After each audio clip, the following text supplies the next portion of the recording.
From the Canopy is brought to you by Brooklyn's own Indians and Robbers Apparel and Art. Hey folks, man, this is Cory and we're back with another From the Canopy podcast, man. And this is the Movie Massacres, a podcast about film by way of news, trailers, and reviews. And I'm joined as always with my co-host. We got Bobby Blockbuster. Yo, yo, yo. And Corny, aka Evil Corny, man. He's out today, man. But hopefully he'll be back next time, man. But we're here to talk some film, man. Before we get started, man, how you doing? I'm doing good, man. I'm doing good. Feeling great. Sun was shining today. Fuck the snow. You know what I'm saying? I feel like, we got enough for this year. So yeah, I got my little stroll on. Hit the damn, did I? Yeah, I did hit the gym, yo. I started my day so early, I forgot. But yeah, that's a good day. When you go to the gym and forget about it, shit. Yeah, man. We just recorded some videos, doing some editing, man. Trying to keep feeding this machine, man. Also, congratulations to ourselves, man. We just hit 100 followers on YouTube, man. Congratulations to everybody that's following us. Tell your friends about us. Grab their phones. Subscribe, you know what I'm saying? And we fucking love every 100 of y'all. Yeah. Keep watching. Tell all your friends. I think it's at 102 now, dude. Well, we love all 102 of y'all. Yeah, that's what's up, man. But we're here to talk film, man. I do got one news story we're going to start with. And we just had the Golden Globes pass, a few days ago. And we do have some winners, dude. And usually Golden Globes can give you an idea of what's going to happen with the the Oscars, you know what I'm saying? It's award season, Here we go. So the first thing we got here, best motion picture drama, that's going to go to Nomadland. I believe that is a Hulu film. I believe, yeah. Right. Best motion picture musical or comedy, that's going to go to Borat. Subsequent movie film. Best director motion picture is going to be Close Out for Nomadland. Best performance by an actress in a motion picture drama, Andra Day, The United States vs. Billie Holiday, which is crazy because I think this might be her first film, if I'm correct. And she's a newcomer, dude, and she won for playing that role, man. I haven't seen that. I might have to check that out. I think that might be Hulu also. I know it's a streaming service film, dude. We found out Hulu hooping. Let me see. Best performance by an actress in a motion picture, musical, or comedy. That's going to go to Rosamund Pike for I Care a Lot. Best performance by an actress in a supporting role in any motion picture is going to be going to Jodie Foster, the Mauritanian. Best performance by an actor in a motion picture drama, Chadwick Boseman for Ma Rainey's Black Bottom, and that's dope.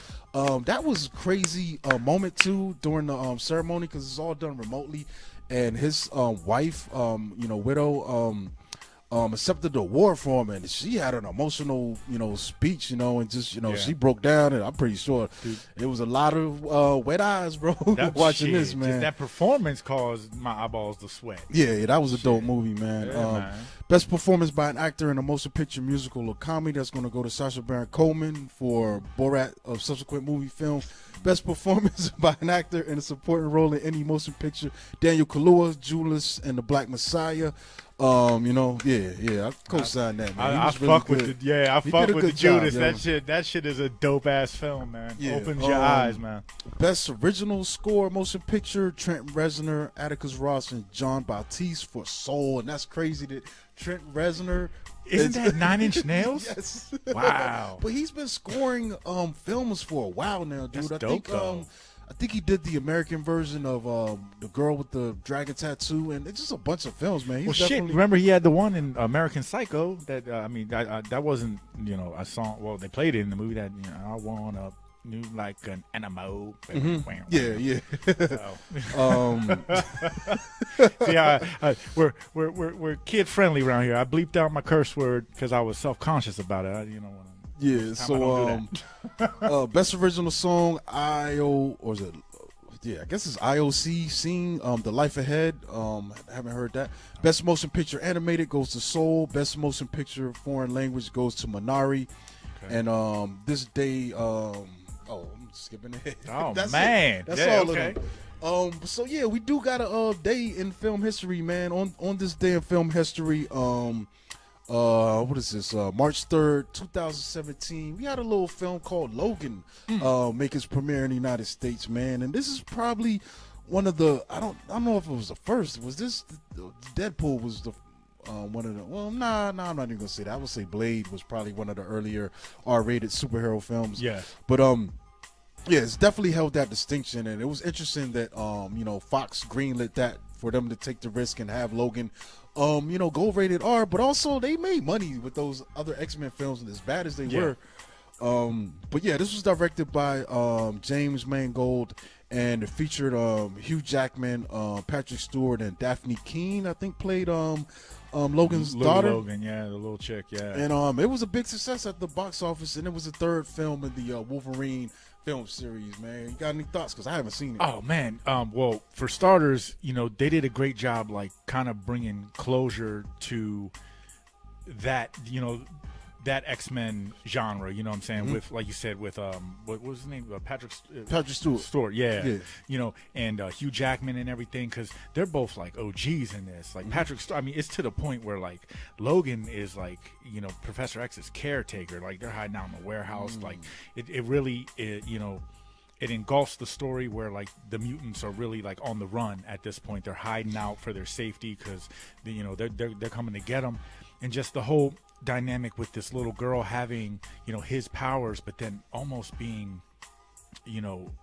stronger than him in a sense because he's finally aging. You know what I mean? It took him forever to get old, but he finally did. And I mean, I love the closure that it brought, and it had such a like an emotional dynamic that you wouldn't expect from a superhero movie. Granted, we do get them, you know what I'm saying? Infinity War did make me a little misty, you know what I'm saying? Yeah. We get certain films like that do touch on the pull the heartstrings a little bit, but this one, like, to anyone that's getting a little long in the tooth, you feel the concepts that they're bringing in this film. And not for nothing, fucking Hugh Jackman, he brought that heat in this film. Like this is my favorite film with him playing Wolverine in it, and it sucks that he's on the back end and things happen the way they do in the film, but he brought that fire in this. And then it was nice because it also opens up the door for the emergence of New Mutants and a lot of characters that a lot of people that don't read the comic books might not be privy to. So if they're gonna kind of bring it back in that world with those characters, they set the platform right. But shit. I mean that might be the only complaint about this film is like you've got to ignore everything that they've done film wise before because it kind of exists in its own bubble, you know what I'm saying? As a film, like even I probably might even have to throw away what was done in the Logan films, but even those, maybe not, maybe because those were also separate from what they did in the X-Men. They had no plan, dude. Fox had, honestly, man, X-Men was bigger than Avengers, bro. Yeah. And they bungled it. Like they just bungled it. You struck the lotto and got one of the best comic book franchises highest ever. Profile. It's a high profile. Everyone knows who the X-Men are. There wasn't no Saturday morning Avengers cartoon. Fuck no. What? And that fucking cartoon was dope. It was so fucking like political on the low. Yeah. Shit. Man, that cartoon was also the source of a lot of disappointment. You wake up and it'd be a fucking rerun.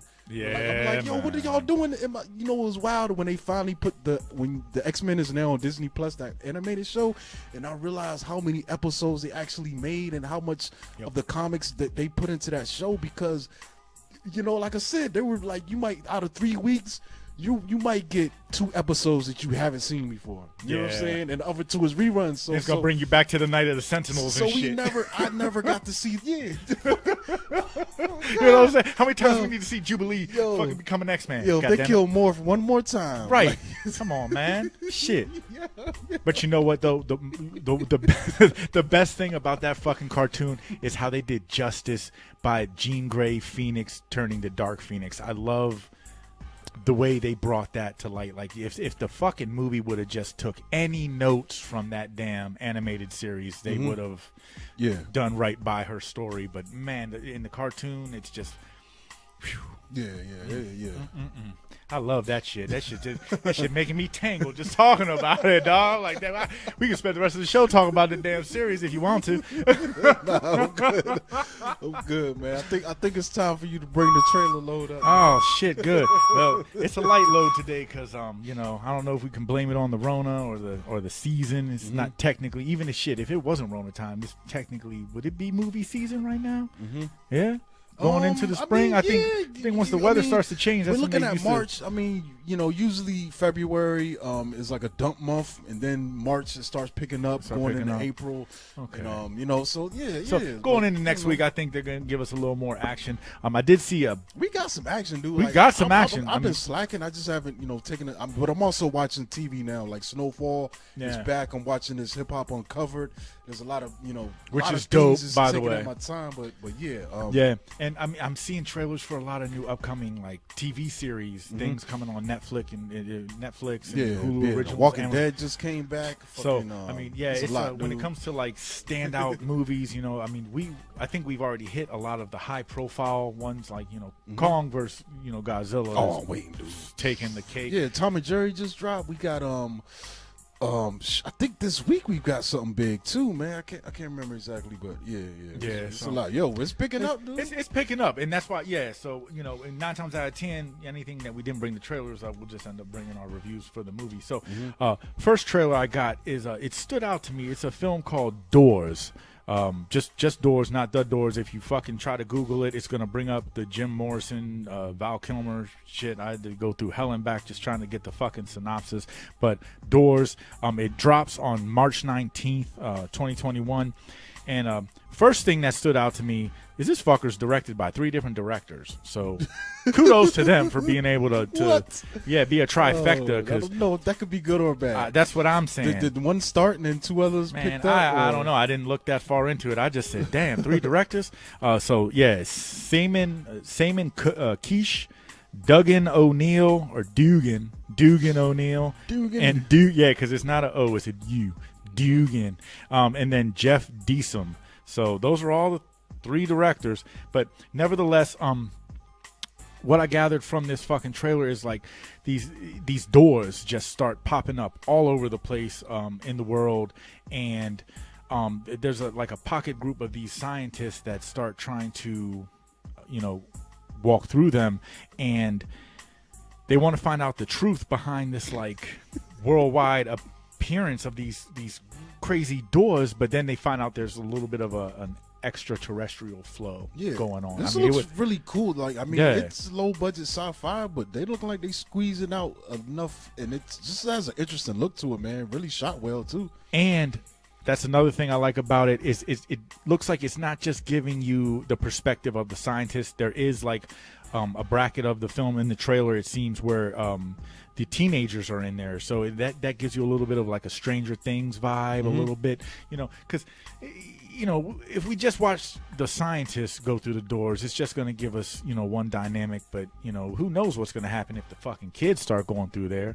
They're going to bring a whole nother element to the film. So all in all, it looks like it could be, like I said, a good B-rate sci-fi, and it's a story that I haven't seen much like this before. I mean, not with fucking magical fucking door portals showing up in the woods and shit. So that's what's up, man. We got that, and then the next one I got is a Netflixer.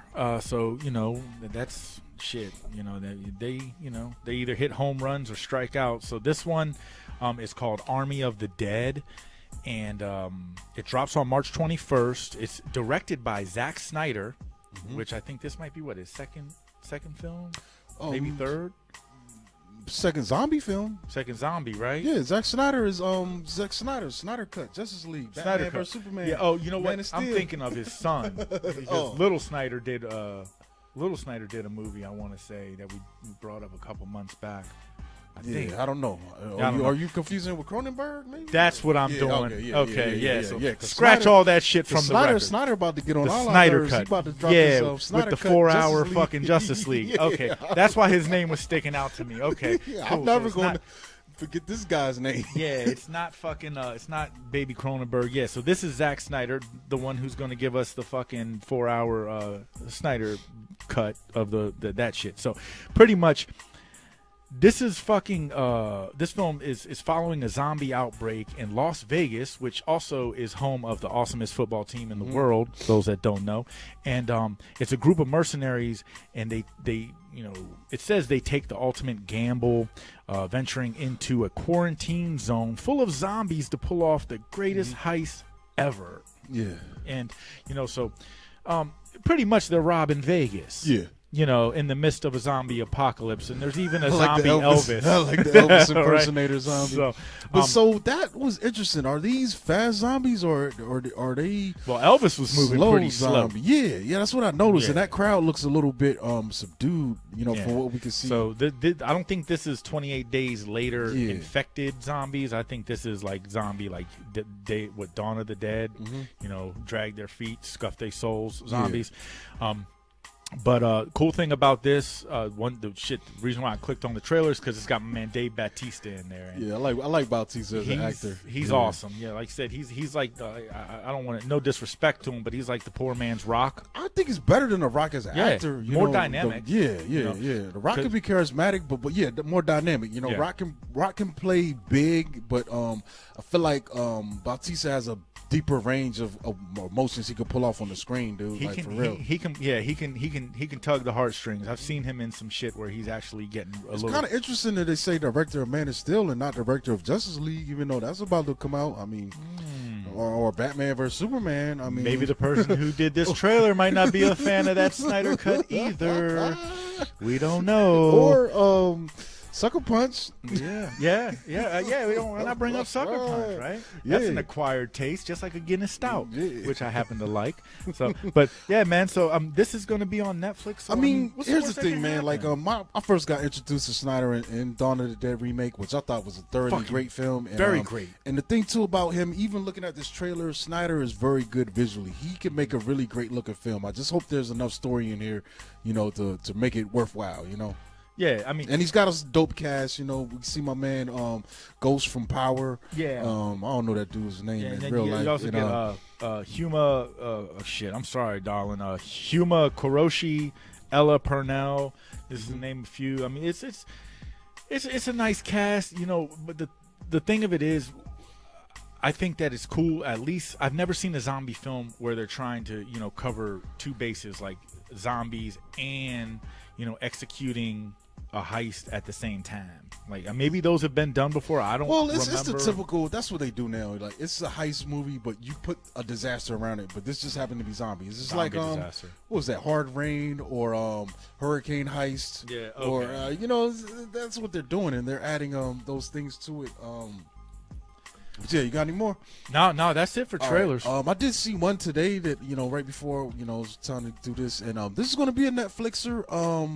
This is called Thunder Force, and what attracted me to it, I saw Octavia Spencer, Melissa McCarthy in this, and I was like, "Yo, this looks crazy." Let me see if I can find the synopsis real quick. Let me find the official trailer because you get all on this shit. I need the Netflix one because they'll put like a. In a world where supervillains are commonplace, two estranged childhood best friends reunite after one devises a treatment that gives them powers to protect the city. And it's crazy because these are two of my favorite actors. You got Melissa McCarthy and Octavia Spencer, and they both take this experimental serum to become superheroes so they can help save their city. And it definitely looks like a superhero comedy, man, which is great because you don't get a lot of films like that, and the stakes are so high and the budgets are so big. But I'm down for this, man, especially because I love both of them, and the trailer itself was really hilarious, man. There's some really funny moments, and they're both such great actors that I think they could pull this off, because Melissa McCarthy definitely seems like the one that's over the top here, and Octavia's a little bit more subdued, but I think they're going to have great chemistry and pull this off, man. Like I'm hyped for this, man, because there's like a part where Melissa McCarthy grabs like a city bus, and it seems like she's in the beginning phases of learning how to use her powers and just chucks that joint. It's just like, oops, my bad. But yeah, that's cool. And then not for nothing, it's nice that they're taking the female approach. You know what I'm saying? It's not. It doesn't always have to be a dude. You know what I'm saying? That gets superpowers and shit. So that's cool. And they're doing like the tag team thing. You know what I'm saying? So, yeah, I'm not sure exactly the part, but it seems like Melissa McCarthy definitely has like super strength and maybe some more abilities. And then Octavia has like invisibility. She can make herself go invisible. Like, but yeah, this looks like it's going to be fun, man. I'm definitely going to check this out, you know, when it drops, because they look like they're just having a blast, and I think this could work. You know, just that's I don't know his name, but he's the villain. That's dope. Wow. Yeah, it just looks fun, man. Like, and it looks like they put a nice amount of oomph and money behind it. Yeah, yeah. I wonder if this was a straight up Netflix production or if they bought it. You know, yo, she just did a backflip on the Lambo while it was driving. Like I can't even hear what's going on, and it just already looks cool. Yeah, this is the scene I was talking about. I like that. Yo, she just. Oh, here's what she talking about. Oh shit. Yo, but I feel like there's gonna be just a lot of dope moments, like. That look is priceless. Yeah. That looks, Thunder Force. Yeah, I'm definitely gonna check this out, man. I'm hyped for that. Yeah. And my man, you said McGregor? No. That's the other dude. That's not Bateman, is it? Yeah, that's Justin Bateman, right? right? Yeah. I be confusing them. April too 9th. That's when we got that coming. Yeah, that's next month. Dude. That's a good pool, man. Yeah. It just popped up, man. I've been on YouTube a lot lately, man. You know. Fucking A. Yeah. I'm glad you brought that one up. Yeah, bro. that's what's up. Yeah. But yeah, let's get into these reviews, man. See anything good lately? All right, so I'm gonna get this one out the way first, and I mean, I have to do this. Okay, when I saw you the other day, I gushed about this film. I told you it's a film called Safety. It came out on Disney Plus. It's a Disney original film. Oh yeah. You were telling me I didn't watch it. Gushed about this film, right? And like the way I see it, I mean, only an asshole would fucking try to shit on a film that has just so much feel good in it. I mean, it's an amazing story, amazing premise. It's pretty much the story of this dude. His name is Ray McElrathbey.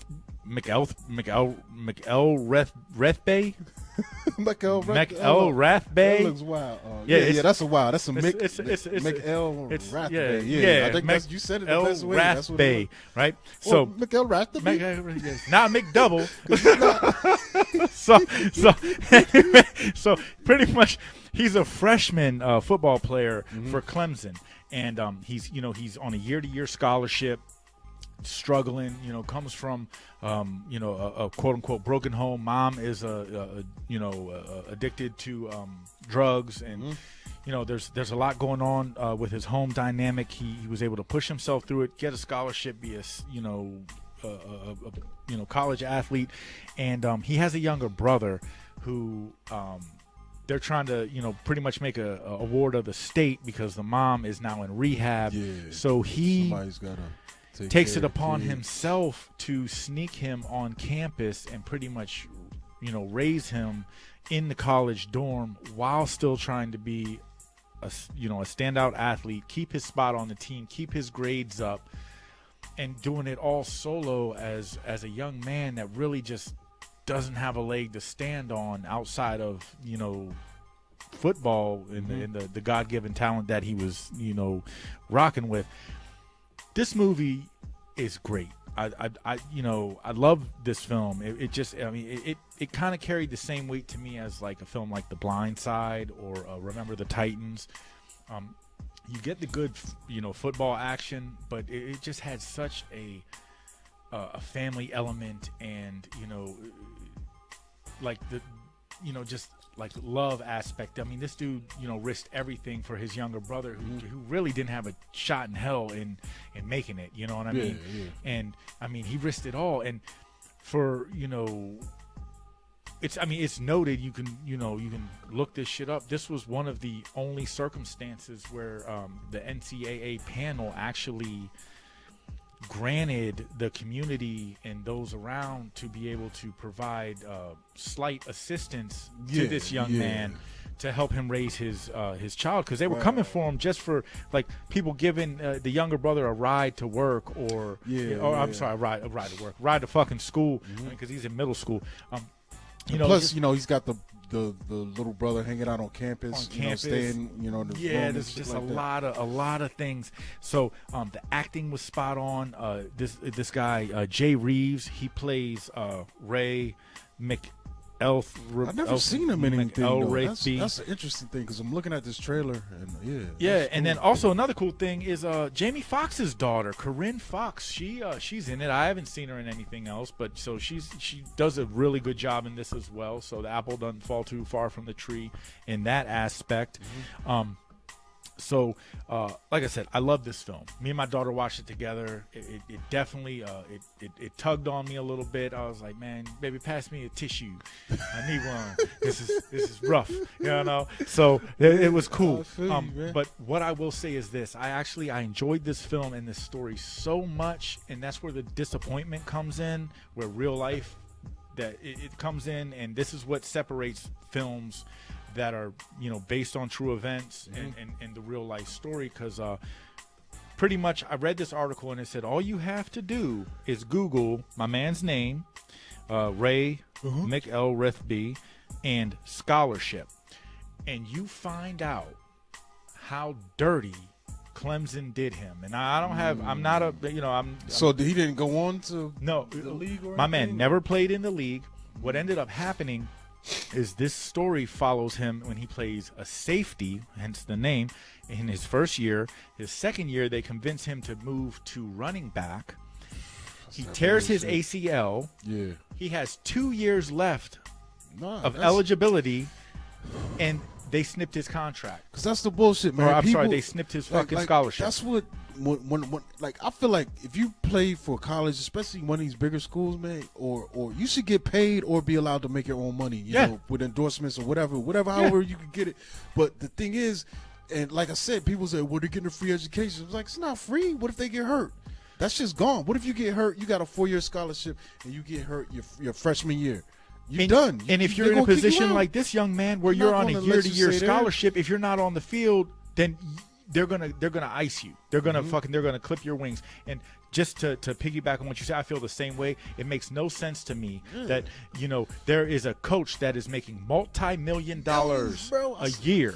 They get multi-million-dollar contracts, but then yet the student athletes, the ones that are on the field or on the court or on the tennis court or whatever the case may be, they're the ones filling the seats. I have not ever seen a football game, basketball game, or any sports entertainment where I go to that or watch it on TV to fucking look at the coach. Yeah, there's a coach. There's a $40 million coach out there in one of these schools, bro. Like, when you're like, and you can't give these guys just the basics, like.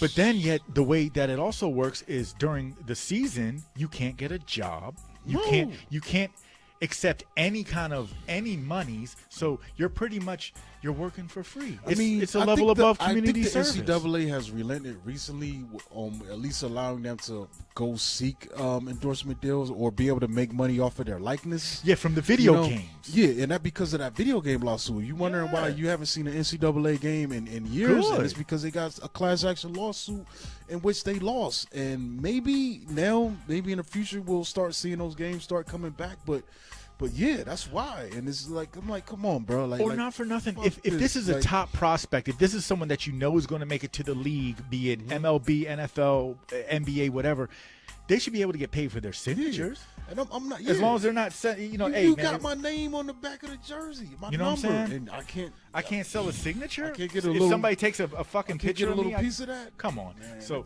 you know they got to do better with that because they're just being greedy. They're being hogs. So like I said, you got some of these like the SEC or the Pac-10. They got $1 billion TV deals. What? Come on, bro. March Madness. Do you know that is one of the most fucking watched? Yeah. Crazy. Sports events in life. Mm-hmm. Everybody has a bracket. Man, don't tell me they. I always got a couple. Yeah. You're not gonna convince me ever that them dudes is not. They're making it hand over fist, dude. man. So crazy, man. you gotta pay the people that are actually putting in the work. I would look at it different if y'all was just grabbing random well-to-do kids up and giving them scholarships, but no, they in them schools because they making you money, bro. Exactly. Like, yeah, man, and just in all of the rules that they have to follow. I mean, they have to fucking live in a bubble. You know what I'm saying? They have to conduct themselves in a certain way. Any misstep, anything, and then you also have to watch your friend group. You have to watch the people that you get involved with. You have to watch the parties you go to. I mean, there's because especially nowadays where everyone has a camera, everyone's just trying to get that next TMZ man. check. It's not fair, man. No, it's and not. now you know, like even like all athletes, man. Like I feel like anyone that's at school for athletic scholarship, if you don't want to pay me, let me make my own money. There shouldn't be an That's issue. it. Like if I'm the star running back on the fucking Hurricanes, let me make a little deal with the local subway so I can eat a little bit and not be out here struggling. Or if you get a little sneaker deal, or send me some money back to my family, you know, like who's probably in a shitty situation, because that's where I came from. That's why I'm playing ball in the first place. right? But then what I'm saying? if the school does anything for the family or anything, and if they find out, then you get pulled in, and then you get shit on your then name. you won't have them scandals where the coach is paying some players light bill. You know Exactly. what I'm saying? Because they can cover their own shit. Like, That's why I love that movie Blue Chips, because it really exposes how that shit is really done. You know, it's raw. So like I said, man, I love this movie. I think Disney did a good job telling the good side of this story. Don't ever make a Safety Part 2. I don't think they will. Take that. How did you find out about it? It just popped up on where you were browsing it, or I saw the trailer a little while ago. Yeah, man. I said, ooh, you know, I'm a sucker for sports movies. You know what I'm saying? Especially the football ones. That's what's up. All right, I got you. Oh well, shit. I guess it's my turn, man. Let me see. What the fuck? What I'm gonna start with first? Boom. Well, let's get the dud out the way. My first one, I watched Monster Hunter, which is the Monster Hunter. It's the film with Mila Jovovich, what's his name? Paul W.S. Anderson directed. You know, they're like a husband-wife, director, actor, action film team. That could be video hit or miss, game too. Adaptation. Mostly miss, dude. They haven't had a hit, honestly, for me. Arguing on set. I did like Alien vs. Predator. Mila Jovovich wasn't in that, but I did like Resident Evil 2, and I haven't liked anyone after that. And the crazy thing about it, he could be a really dope visually, but his movies just have no substance. And this follows the line of that. So pretty much the premise is Mila Jovovich is part of this military group, which includes T.I. Interestingly, I forgot to bring that up in the news, maybe on the next episode. But interestingly enough, I think T.I.'s movie career might be over, considering recent developments. But we'll get into that in a future episode. But he's in here making good. Basically, they are a small group of a small squad of soldiers, and they're in this area investigating an anomaly. I think another team got disappeared where they're going, and they go there, and what ends up happening, they get transported to the Monster Hunter world. You know what I'm saying? They go through a portal, and it's like, what the fuck? And then they get there. Was it by accident? Yeah, because I don't know. I guess they're investigating what happened to the previous squad, so I'm thinking the previous squad also had the same fate. They got transported to the Monster Hunter world, and they get there. Suck, having to be like trip and fall. And there's huge ass fucking bones there. They're like, yo, what the fuck is that? You know, so it's basically shit you don't see on Earth. And they're in the Monster Hunter world. So Tony Jaa's in here. So you get once pretty much the setup is Tony Jaa's character is there. He's from the Monster Hunter world, and he's been trapped in this area for a while. Him and his crew surrounded by monsters. They're trying to get out of there. So it's crazy. The opening scene of this is actually a sailboat that sails in the sand. And it seems like what's my man's name from Hellboy? Perlman. He's the captain, and he's got some weird hair. And it's bananas. The story doesn't even make sense, man. But what got me is, you see the best shit in the trailer, but when I watch this movie and I get some time with it, it's like, at least I got some cool monsters. No, you don't. Like the best shots are in the trailer. Once you see the shit in motion later on, more time with it, you see that the CGI isn't even good. The animation is bad for these monsters. It doesn't even make sense. Like so then you got a crazy fight that takes place with Mila Jovovich's character and Tony Jaa, and she goes toe to toe with him for like it's like the longest fight ever. It's longer than the fight from They Live. Serious, man. How could she hold him? Isn't he a ninja? He's a fucking ninja. He's I remember him from The Protector. Yeah, he's a real human ninja, and I'm supposed to believe that this chick, Jovovich, this random army could hold it down against him. No slight to women, but no. Tony Jaa ran up the fucking glass wall in some Adidas. Backflip, and the 4-wheeler ran underneath him. Come on. I don't know anyone that can. It's just bad, dude. By the time it's just empty spectacle, man, and it just, I don't know. I was not impressed, and it's kind of stupid. I mean, there is a cool looking dragon at the end, but this thing is dumb. Like I'm kind of mad I wasted time with it. Like once after the initial opening sequence, and I saw that the CGI was kind of trash, I was like, man, I'm like, it's on, but I'm not. I'm half paying attention to it. I'm looking at my phone and look up. All right, they're doing something else ridiculous. All right, there's more ridiculous. Like, and the way it ends too, they definitely trying to set up a franchise. But I'm like, you can see it coming 10 minutes before the ending hits. You're that's like, worse. Man, if y'all don't get the fuck out of here. Yeah, that's terrible. Yeah, I would say stay away from it, man. Thanks for the heads up. Yeah, unless you like to torture yourself, stay away from Monster Hunter, bro. I don't like to torture myself, goddamn. Yeah. Damn, all right. Well, I'll bring up a cool film. Okay. So this film, we brought the trailer up a little while back. It's called Don't Tell a Soul. And it stars pretty much Rainn Wilson was the most notable character.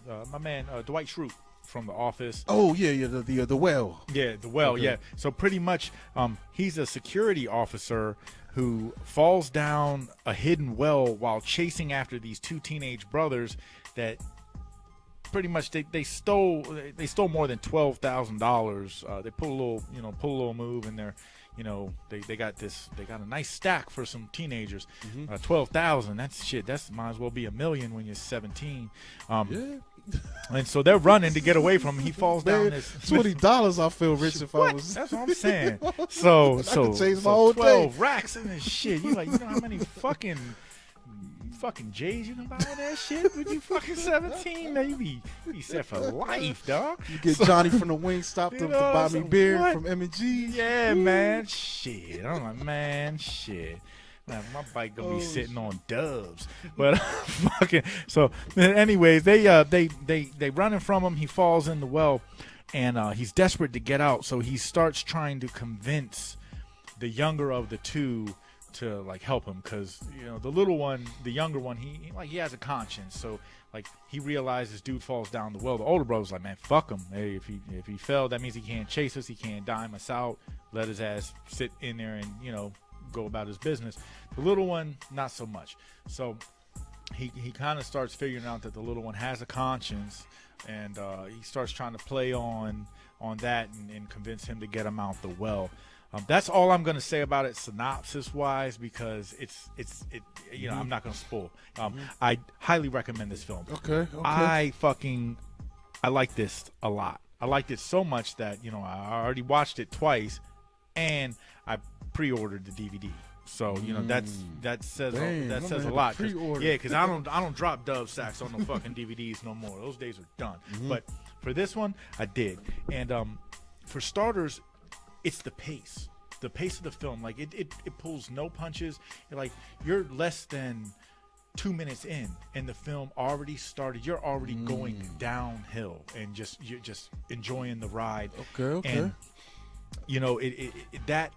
I love that shit. And it's a quick strike too. So what would you call the genres? More horror or more suspense? I would call it a suspense thriller. Okay. You know what I'm saying? With a little bit of drama mixed in, because there is a family element that you get that kind of it's like, oh man, fuck. But yeah, like I was saying, it's a quick strike. You only get 83 minutes, so for it to be a fast-paced film, like it feels like you might just be watching one episode of your favorite show. You know what I mean? It moves that swift. The approach was great. It twists and turns. It goes in directions that I didn't see coming. So I might not have the best vision, but I didn't see the shit coming. And so I like that. The dynamic, the acting was great.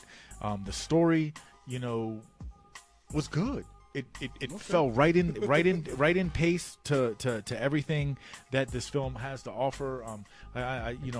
I gush over it. Like I said, I really, really enjoyed it. I strongly suggest anyone who gets the opportunity, watch it. Don't tell a soul. It came out January 15th, so it should be easy to find on your streaming services. And like I said, if you can't find it there, the DVD is dropping, I want to say within the next couple weeks. Okay. Check that shit out. That's what's up, man. My next one is going to be a documentary. I think the only place you could get this right now is going to be Comedy Central. It's a documentary film. It's about the comedian Patrice O'Neal, and it's called Killing Is Easy. And it's a really great documentary, man, because unfortunately Patrice O'Neal, I think he died in his early 40s, man. Like I think he had a stroke. He was a big fella. And I think he also had diabetes, you know what I'm saying? But it's one of those stories, man, like it's interesting. There's a lot of stuff you didn't know about him, but also what's interesting is you get a lot of commentary from the people that knew him, you know what I'm saying? There's a lot of comedians in here, that grew up with him, especially, Boston area comedians, you know what I'm saying? So it's dope, dude. And you get commentary from his wife, and just like I said, all around people in his life, his mom, everyone. And I think it does give you a great picture of this guy's life, man, and what he represented. Because honestly, he was definitely one of the best comedians in the game, dude. Like it's ridiculous, man. If you watch him do his sets, he's so funny, man. Like the observations that he makes aren't what you're getting from other comedians, man, and it's crazy, dude. I think the only official stand-up set he did was the Elephant in the Room. I think that might come in a bit under an hour, or maybe you know what I'm saying, but it's just a flawless set, dude. You're just looking at a dude in his prime who's been doing this for years, and it starts off a little wild, but then he kills it, man. Like he has a way to relax you and hit you upside the head from angles you didn't expect, man. Or he might start a little bit and you're thinking, I've heard this before, and like boom, he goes left on you. But it does a really good job of painting this picture, and it also brings up his demons, man, because I feel like this guy should have been way bigger than he was, but he was so truthful, man, and that was probably his biggest hang up. Like he would not compromise himself, for anything, you know what I'm saying, which led to him blowing opportunities, man. There's some funny footage of him being on movie sets. Like there was a scene where he's visibly mocking the director because he just felt that the material that they were trying to make him do was so bad, dude. And I think one of the sad things is right before he passed away, you see him kind of deciding that, you know what, I've been a dick. I can't, I gotta make some compromise to get ahead. But then boom, he dies, and it's too late. You know what I'm saying? But this is a really great thing to check out.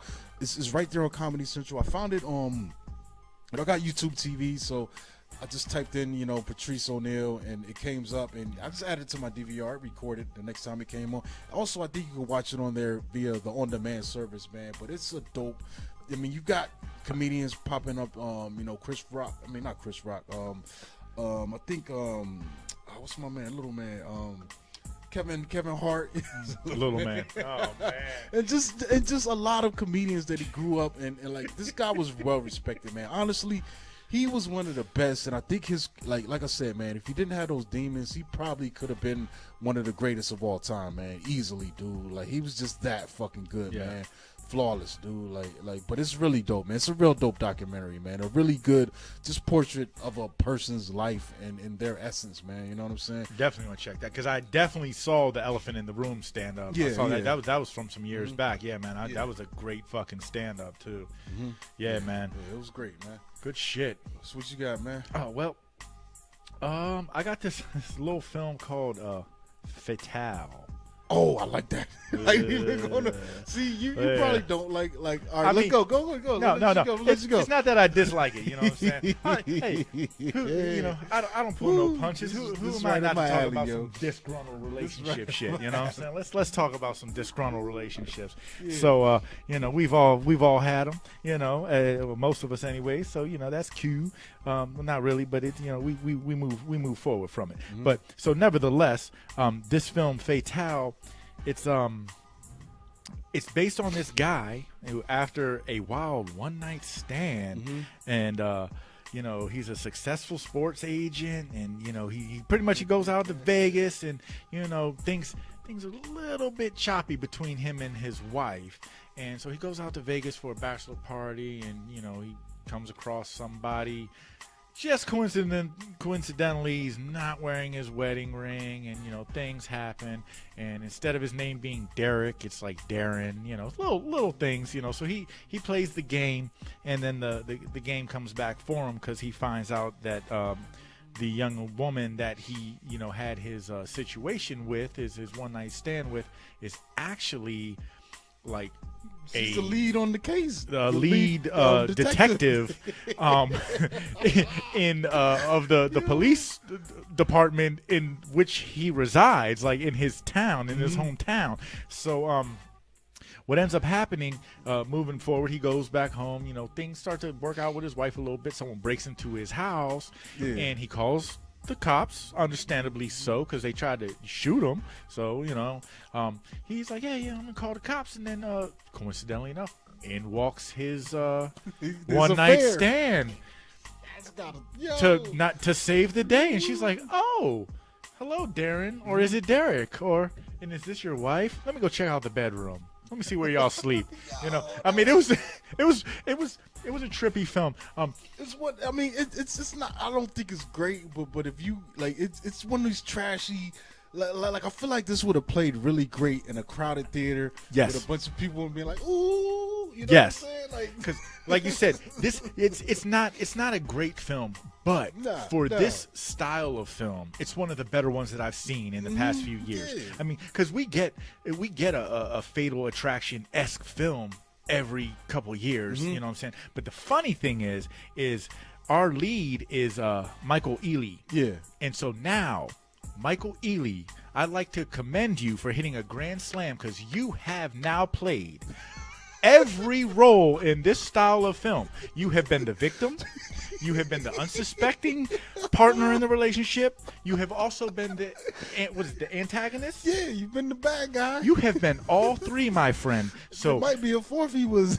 Yeah, it might be, but I would like to commend you. I give you a high 3 for that one, because you really like these style of films. So it's paying though, and I think it boosts us up just from the cast. I mean, Michael Ealy, we know him. He's, like you said, he's played all the roles, but then throwing Hilary Swank in this mix, and I'm like that baffles me. I'm like, yo, the agent was passed this on, and she was like, all right, let's go. And then you also get Michael Coulter, who's like Black Lightning, right? I don't want to spoil certain elements because it is kind of fun watching it play out, because there is some misdirection and that kind of shit. Yes, but it worked for me, man. Like I was entertained with this. Like if you really like this kind of shit, then go see it, yo.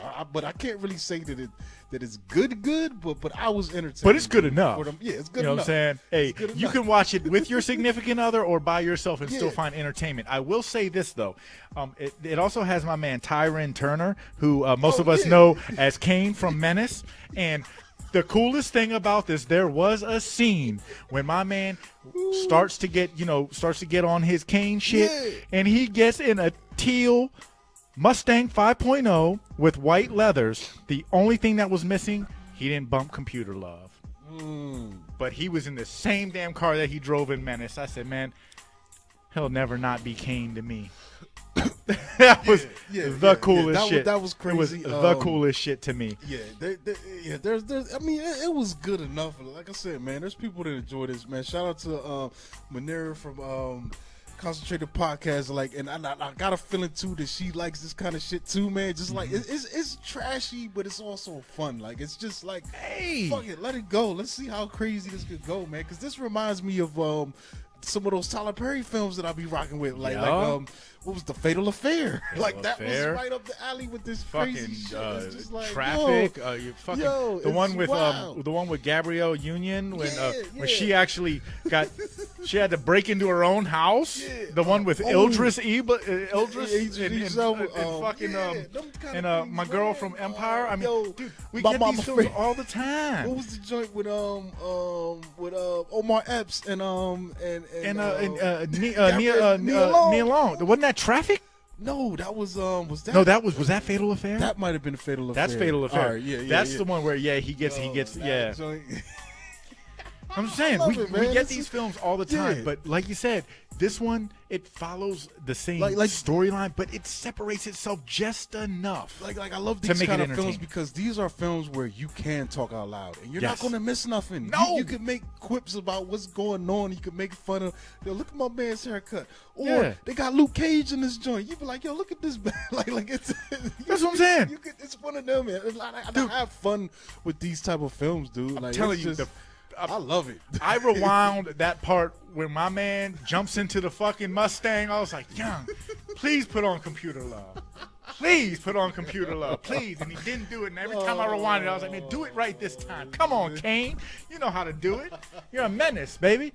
Yeah, it's, man, I had fun with it. I don't know what to tell you, man. If you know yourself. You know? Yeah.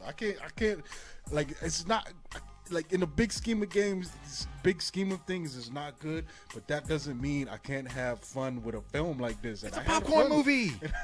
It's a popcorn movie. And you know what? This is one of those ones, like I said, you can have fun by yourself. Yeah, you can I have was fun in happy. a crowd. You can have fun watching it with your significant other, and y'all can just, just joke and laugh like, hey, yeah. shit, at least we ain't going through that Yeah, shit. this is the live. This is like live tweet territory. Like, Oh, you all just, day, you just all going day. off. And like I said, the fucking funniest thing is that my man now has fucking been through every fucking kind of relationship debacle that can exist on film. So I think he played a robot too. he Shit. might have. That's shit. Now they just need to have him in a relationship in space, and he covered everything. Yeah, right. That's where it goes down. Let me see. So, I think what's my last one, man? I care a lot. Yeah, I care a lot. So this came out. This is Netflix. Netflix is coming out with some hits. But I don't know, man. I'm not as in love with this film as other people are. I mean, there's definitely big buzz on it. Rosamund Pike, and she just won an award. But this film is her character basically is like an attorney, a lawyer, who pretty much gets her jollies by basically, through devious methods attaining power of attorney over the elderly, man. It's basically, she finds old, loaded people and files false paperwork and just really takes over their lives. Becomes their guardians of Rips souls, them. and sends them to care places or mental places, and basically just parties with their money, man. And it's interesting. So in this film, she pretty much, her next victim, matter of fact, let me bring this cast up. Her next victim, she pretty much chose the wrong one. Yeah. And it's fucked up too, because they have a name for what they call her. They call her a cherry. So apparently in that realm, a cherry is like the cream of the crop, like an elderly person who has no husband or no significant other, never been married, and has no children, but is loaded. Okay. But is loaded, so that way there's no one to come looking when you ship them off and start, pretty much liquidating their assets. And everything. Older people who are living on their own and or that's a perfect victim because no one's going to come check on them or come looking for them. Yeah. But we find out that so this is interesting. Rosamund Pike, she's the the crooked attorney. But we also got Isa Gonzalez, who plays her assistant that helps her pull these schemes off. We got Diane Weiss, the mom from Lost Boys, and the mom from Edward Scissorhands. Oh, okay. She's the victim. She's the victim. Here. But apparently Peter Dinklage, is he related to her in this film? Yes. Oh, okay. So yeah. Without so, saying too much. Yeah, yes. yeah, because it gets crazy. It but gets wild. But come to find out, she does have a someone who cares, and it's Peter Dinklage, and he's kind of gangster. So what goes on from there? It's cat and mouse. I mean, pretty much. But what's interesting is like these are really terrible people on all ends of it. You know what I'm saying? Yeah. Everyone like it's like bad to worst to worst. You know what I'm saying? And it comes to a head, and it has an interesting finish. I thought it was good, but I don't know if I'll watch it again. It's worth your time, definitely. Yeah, definitely. Because everyone brings their A game to it, but I just felt like this probably could have been just a little bit more interesting, but it's good enough. You know what I'm saying? And just to piggyback on what you're saying, what I feel like, first thing, it's a little bit too long. It is. It gives you almost 2 hours. Where if they would have made it a little more condensed, I think that the heavy parts would have hit harder. Mm-hmm. The acting was good. The storyline is good enough due to the presentation. You know what I'm saying? Like that. I mean, they set a platform and they ran through it pretty well. Like you said, it's pretty much just a fucking bag full of scumbags. Yeah, you know what I'm saying? And everybody's like, yeah, it's like the last movie, like the crabs in a pot. You know what I'm saying? It's like Fatale. It's shitty people. There's a bunch of shitty people doing shitty things, and what happens? It stinks. So, but the movie it's good enough. I would put this in one of my this is like a really good one-time watch. I'm not gonna go back to watch it again, but I really enjoyed the time I spent with it. On my my one and only viewing. The acting was spot on. You know what I'm saying? Dinklage, he never ceases to amaze me. He's good though, man. He's really good. His dynamic is really solid. Like I've seen him play a lot of different roles, and it's just I salute him for just having Find Me Guilty. Yeah, such a fucking movie. Such a fucking attorney. Yeah, such a fucking screen presence that he does have with him. So I like that, and also Diane Weiss, man, she I've always been a fan of hers. You know what I'm saying? She just looks so homely, like she just bakes cookies or something. So this film, but it's good. But it's a fucked up scam, and it makes me wonder if this really goes on. Because it said it was based on true events. I think it's crazy because and it's not. It doesn't take a lot for you to become like if you get a bad mental episode, man, you might not never come out that That's joint. what If you I'm don't saying. got no one advocating for you, dude. And the thing is what it shows is like you said, if you don't have somebody, a family member or next of kin or something that's gonna fight for you or go to bat for you, then you're fucked if you're ward of the state or your caretaker is on some punk shit. You're fucked. And this film does a great job in showing that and just gives everybody something to think about. You know what I'm saying? Because one thing that we all are going to do in life is grow old. You know what I'm saying? Like unless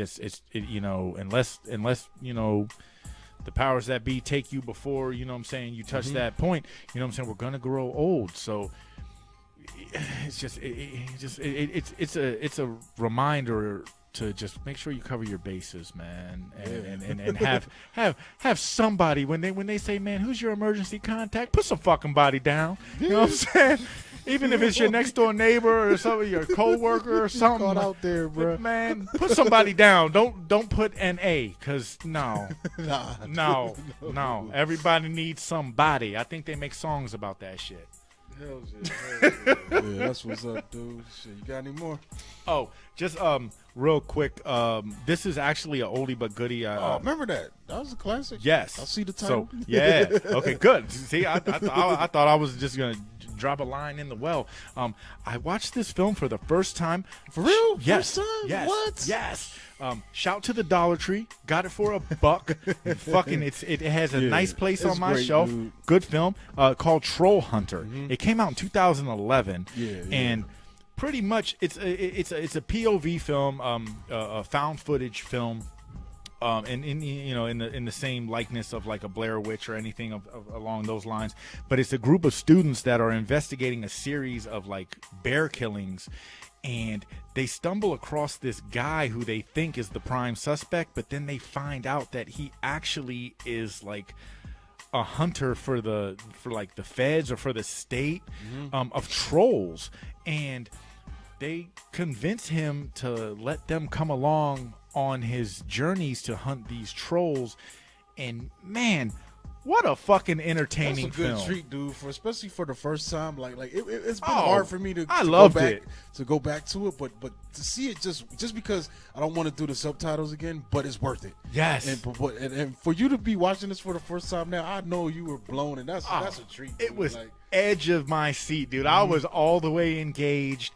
I mean, there are scenes. I think the CGs, the trolls looked really good. Yeah. The acting was great, and it really gives you that sense of realism. Like, you know, granted, yes, it's a movie, they're actors, but you really get that feeling of this could be found footage, and then the way that they incorporate like these news clips and things of that nature at the end and the beginning and what have you. Oh man, I like the lore of it too. Even like the bridge troll and like. Oh, he was great. When my man, he came out looking like the first version of Iron Man, and then got smacked up. What? And then you just hear like the ding ding ding ding ding, and then he just falls out in his big ass iron suit. Yeah, man, it's great, dude. Yeah, and they were, you know, funny thing about it is the troll they were using fucking goats to lure them out.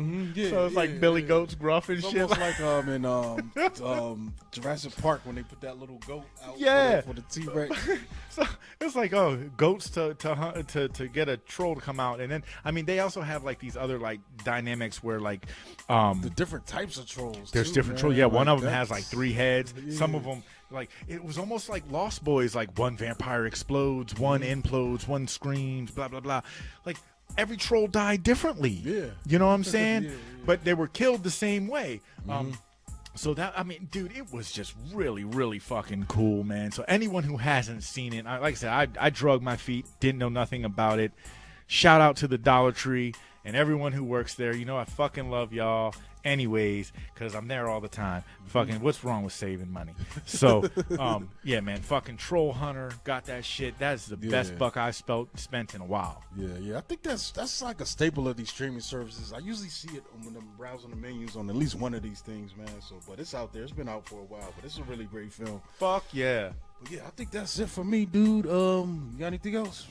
I mean, I could think of some other cool shit to talk about, but it's not movie related, so we'll wait till the camera goes off. All right, man. That's what's up, folks, man. We're going to catch y'all next time, man. It's Big Core, a.k.a. Monk. You can catch me at Monkey Blood on Twitter, Instagram. Follow the podcast at FromCanopy on Twitter and at FromTheCanopy on Instagram, as well as check out the Facebook page from the Canopy Podcast Network. I mean, not Facebook, the YouTube channel from the Canopy Podcast Network. I got too much shit. I'm going to just drop a link tree on y'all soon, man. This is ridiculous. Man. Read the show notes, man. Yeah. You know what you're watching, you're listening to. And support us, man. We got merch out there, cool stuff to buy that helps fund the equipment and trying to upgrade this experience for you, man. You know what I'm saying? Exactly. Yeah. All right, I'm gonna try and get this right. So, it's Bobby Blockbuster. You can catch me at Blockbuster118 at Instagram. Catch me on Instagram at. So you Mr. 118 now. 118. Yeah, you know. Hey, shout out to Soup, man. Who got the juice? Yeah, who got the juice? He got the juice now. Hey, y'all don't know about that. All right, folks, man. We out of here, man. We holler at y'all. Peace.